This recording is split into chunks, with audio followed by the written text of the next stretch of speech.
আসছে কটিয়াদী পৌর নির্বাচনে মেয়র পদে জনগণের ভোটের মাধ্যমে মেয়র হতে চান জাকিরুল হক টিপু। কিশোরগঞ্জ প্রতিনিধি সবুজ জানান, লায়ন জাকিরুল হক টিপু কটিয়াদী উপজেলা পরিষদের প্রথম চেয়ারম্যান প্রয়াত আলহাজ আসাদুজ্জামানের সুযোগ্য ভাতিজা, সাবেক সফল স্থানীয় সরকার ও জনপ্রশাসন মন্ত্রী এবং বাংলাদেশ আওয়ামী লীগের কেন্দ্রীয় কমিটির সাধারণ সম্পাদক প্রয়াত সৈয়দ আশরাফুল ইসলাম সাহেবের মামাতো ভাই। তিনি মিরপুর থানার ছাত্রলীগের সাবেক সহসভাপতি ছিলেন।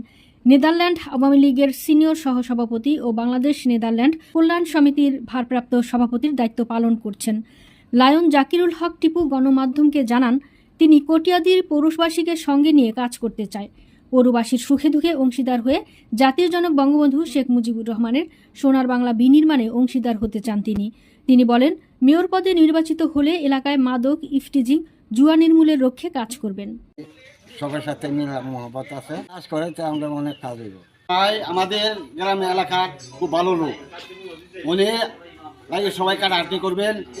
উনি যদি আমাদের এলাকা পাশ হতে পারে, আমাদের পৌরসভার এলাকা আমাদের খুবই উন্নত হবে। টিপু ভাই যদি এবার নির্বাচনে নির্বাচিত হয়, আমাদের অর্থ অঞ্চলের খুব উপকার হবে। আসন্ন যে পৌরসভা মেয়র নির্বাচন, এই নির্বাচনের একটি হেভিওয়েট প্রার্থী একজন, যিনি আমাদের মধ্যে আসছেন শুধু নেদারল্যান্ড প্রবাসী জনাব লায়ন জাকিরুল হক টিপু সাহেব।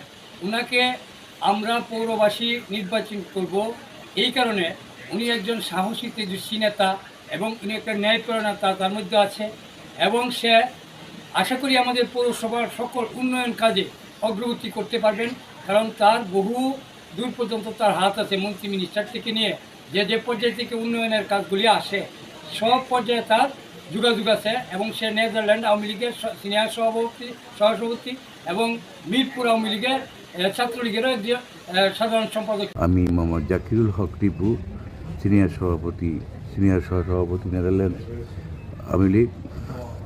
আমি আসন্ন কটিয়াদী পৌরসভা নির্বাচনে একজন পদপ্রার্থী। আপনাদের কটিয়াদী পুরবাসীর কাছে আমি সবিনয় অনুরোধ করছি, আমাকে আপনারা সবাই মিলে সহযোগিতা করুন।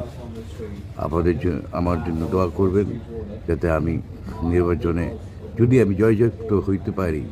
বর্তমান যে বিভিন্ন পৌরসভার বিভিন্ন উন্নয়নমূলক কাজের জলাবদ্ধতা সহ অনেক কিছুরই প্রয়োজন, সেইগুলি আমি অতি দ্রুত সম্পাদন করব। আপনাদেরকে সাথে নিয়ে, আপনাদের পরামর্শ নিয়ে মাদক, সন্ত্রাস, যুব সম্প্রদায়ের যুবকদের জন্য প্রশিক্ষণের মাধ্যমে তাদের কর্মসংস্থানের ব্যবস্থার জন্য বর্তমান যে তথ্য প্রযুক্তি আছে কাজে লাগিয়ে আমি কর্মসংস্থানের ব্যবস্থা করার জন্য কাজ করে যাব।